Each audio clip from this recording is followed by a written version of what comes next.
wabarakatuh. Berjumpa lagi dengan saya, Sela Faradila Pristianto, yang kali ini saya akan melanjutkan dari beberapa video sebelumnya terkait dengan materi teori kepribadian. Jika sebelumnya kita telah belajar menurut beberapa ahli yang masih dalam paradigma yang sama, pada video kali ini pun kita masih akan belajar teori kepribadian menurut ahli pada paradigma yang sama, yaitu pada paradigma psikodinamika. Pada video kali ini kita akan belajar mengenai teori kepribadian menurut Erich Fromm. Mengapa Erich Fromm sendiri menjadi suatu ahli yang turut bergabung pada paradigma psikodinamika?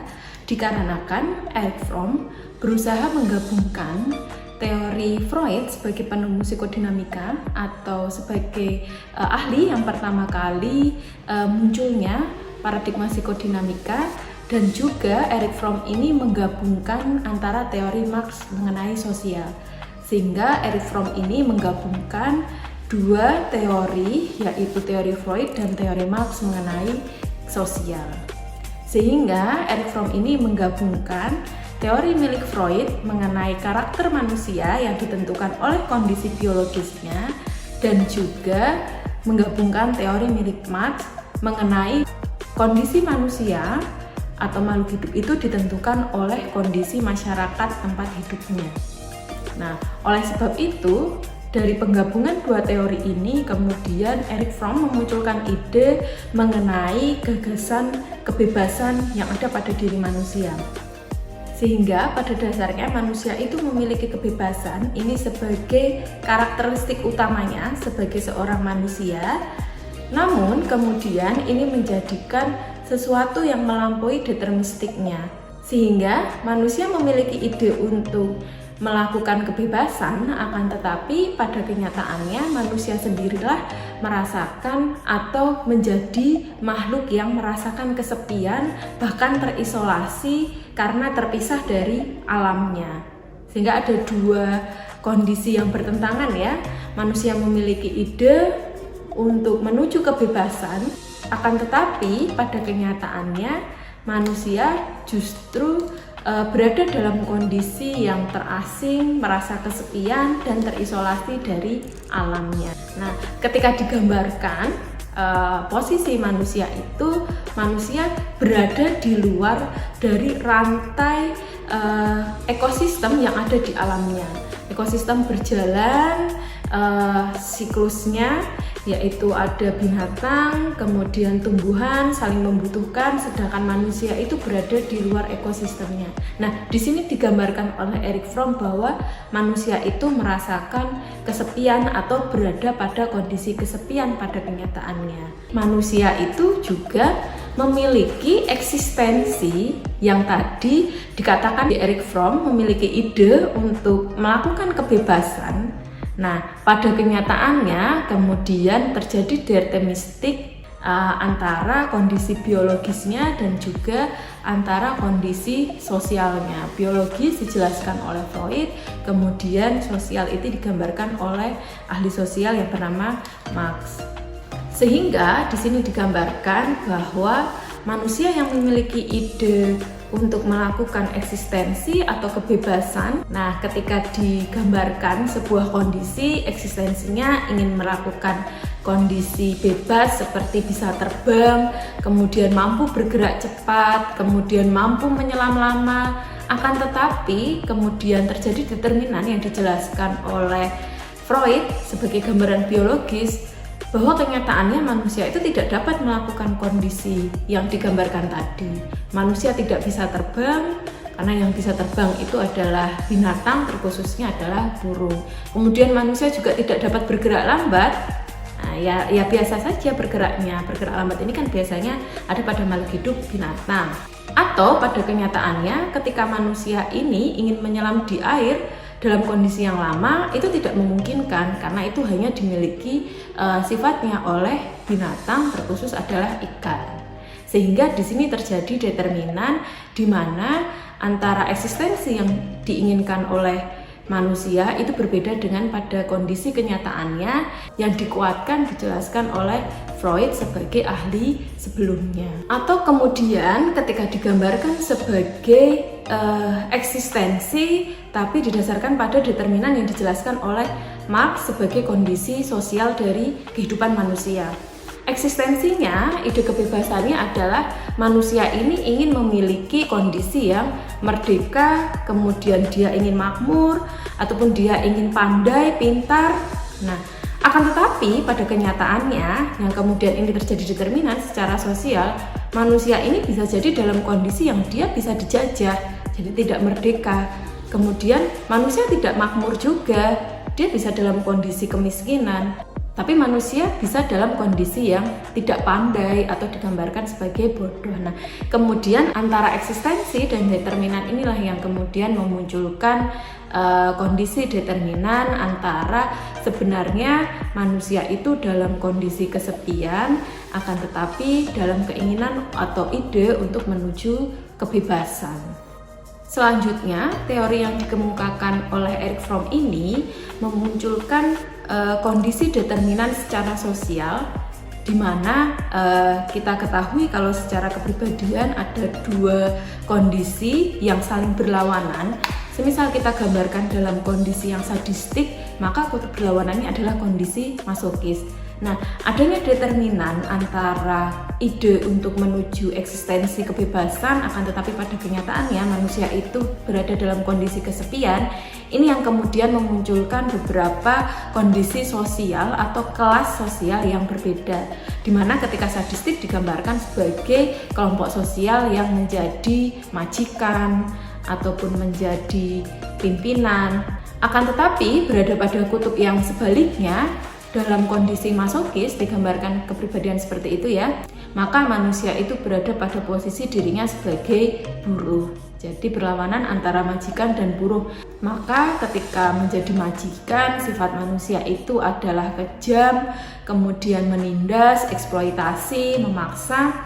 Akan tetapi ketika manusia itu berada pada posisi sebagai pribumi atau digambarkan sebagai seorang buruh, memiliki perilaku yang pasrah, kemudian rela berkorban, dan kemudian menurut atau mengikut saja apa yang dikatakan oleh majikannya.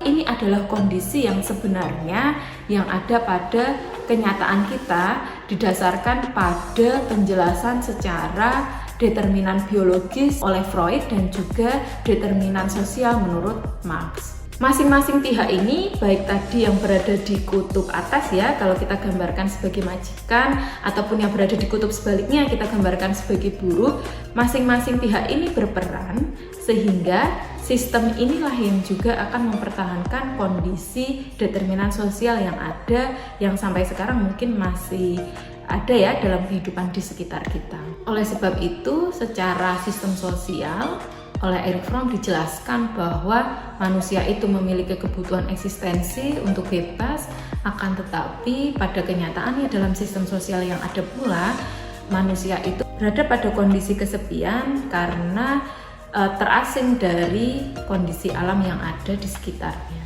Oleh Erich Fromm dijelaskan pula, berdasarkan dengan kondisi eksistensi dalam sistem sosial yang ada, manusia itu memiliki 5 kebutuhan. Yang pertama adalah kebutuhan keterhubungan dengan alam, sehingga manusia itu berhubungan dengan alam dalam interaksinya, dalam pemenuhan kebutuhannya, dan juga ini yang akan membentuk bagaimana karakteristik atau pola-pola yang ada pada manusia itu sendiri. Ataupun yang kedua, didasarkan pada kondisi transendensi, jadi kebutuhan transendensi. Nah, di sini dijelaskan sebagai kebutuhan untuk mengatasi kodrat kebinataannya. Ada kalanya memang manusia itu memiliki karakteristik atau sifat yang sama dengan hewan ataupun binatang. Misalnya memenuhi kebutuhan biologis, makan, minum, kemudian tidur, ataupun kebutuhan yang ada di atasnya, misalnya kenyamanan. Nah, ini sama. Sehingga ketika manusia memenuhi kebutuhan-kebutuhan ini, dikatakan oleh Erich Fromm bahwa dia sedang memenuhi kebutuhan transendensinya. Ataupun kebutuhan yang ketiga adalah keterberakaran. Manusia itu dalam proses kehidupannya berperilaku memenuhi kebutuhannya, yaitu ingin menjadi bagian yang terintegrasi dari dunia yang ada di sekitarnya. Nah, ini dikatakan sebagai kebutuhan keterberakaran dari alam. Ataupun jenis kebutuhan yang keempat adalah identitas. Jadi manusia berusaha memenuhi kebutuhan untuk ingin menjadi seorang individu yang unik, yang berbeda dari yang ada di sekitarnya. Nah, sebenarnya ketika individu ini pun memenuhi kebutuhan-kebutuhan yang sebelumnya, sudah dikatakan bahwa individu itu akan unik, akan berbeda setiap kebutuhan individu satu dengan yang lainnya. Yang kemudian keunikan yang dimunculkan dalam bentuk karakteristik atau perilaku inilah yang digambarkan sebagai kepribadian. Kebutuhan yang kelima adalah kerangka orientasi. Nah, di sini kebutuhan yang didasarkan sebagai acuan dalam memandang dan memahami mengenai kondisi dunianya. Sehingga di sini lebih sosial ya. Kalau tadi dalam proses pencapaian eksistensinya untuk pemenuhan kebutuhan pribadi, nah kalau digambarkan semakin kebutuhan yang nomor 5 ini mencapai untuk sama atau memahami dengan dunia luarnya, sehingga lebih memahami kondisi sosialnya.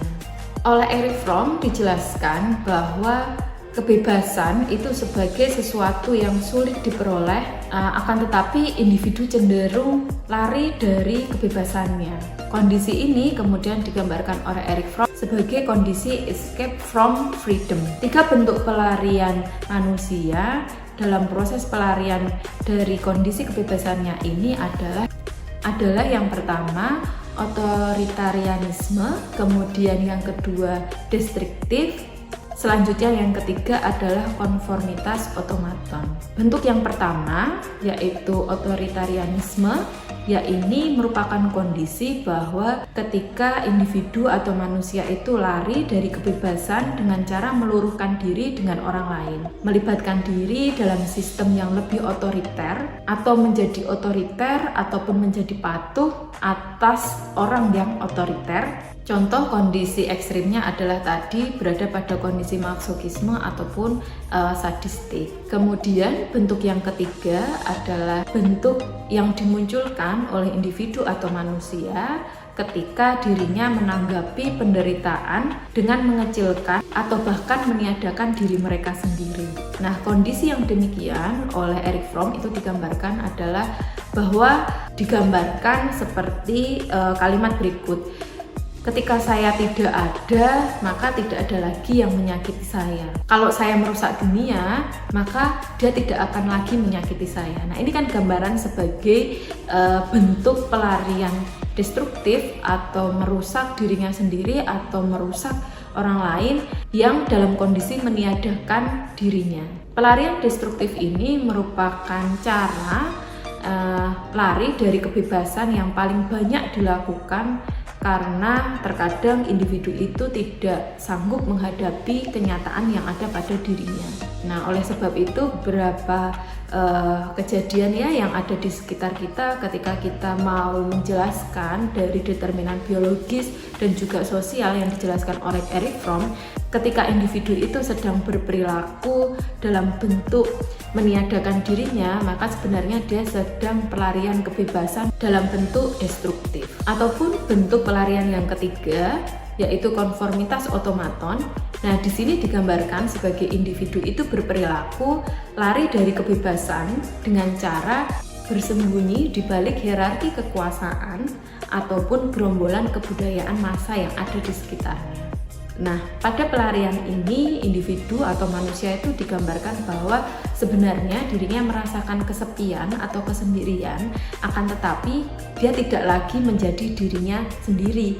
Karena kalau digambarkan berarti pada bentuk pelarian ini individu atau manusia itu berperilaku seperti bunglon begitu ya. Di balik dia bersembunyi itu sebenarnya dia merasakan kesepian atau kesendiriannya. Tentunya berbagai bentuk pelarian yang ada oleh Erich Fromm dijelaskan bentuk pelarian ini muncul pada individu atau manusia didasarkan pada kondisi keluarganya. Oleh Erich Fromm dijelaskan kondisi keluarga itu yang pertama adalah keluarga yang simbiotik, jadi kondisi keluarga yang saling menentukan, ataupun yang kedua adalah keluarga yang acuh tak acuh, sehingga anggota keluarga itu berusaha untuk mendapatkan penghargaan dengan mengikuti kondisi kebudayaan yang ada di keluarga tersebut, akan tetapi lebih kebanyakan diajukan oleh anggota keluarganya sendiri. Nah, ini digambarkan sebagai kondisi keluarga yang acuh tak acuh yang tentunya sangat berlawanan dengan kondisi keluarga yang sebelumnya yang saling menentukan ataupun simbiotik. Dapat kita simpulkan bahwa Erich Fromm sendiri dalam menjelaskan teorinya itu didasarkan pada dua kondisi teori yang ada sebelumnya, yaitu Erich Fromm berusaha menggabungkan ide kondisi biologis oleh Freud dan juga Erich Fromm berusaha menggabungkan ide sosial dari Marx. Dari dua ajaran ini kemudian menggambarkan bahwa manusia itu memiliki eksistensi atau ide untuk melakukan kebebasan, akan tetapi pada kenyataannya manusia itu sendiri berada pada kondisi kesepian, terasing dan tersendiri dari alam. Dua kondisi ini yang kemudian memunculkan bahwa manusia terkadang tidak bisa mencapai eksistensinya karena terkait dengan kondisi biologisnya, ataupun manusia tidak dapat mencapai eksistensinya karena kondisi sosialnya. Dari kondisi ini yang kemudian memunculkan berbagai kebutuhan manusia dalam proses pencapaian eksistensinya. Yang pertama adalah keterhubungan dengan alam, kemudian yang kedua transendensi, kemudian ketiga adalah kebutuhan keterberakaran, keempat kebutuhan identitas, kemudian yang terakhir adalah kebutuhan kerangka orientasi.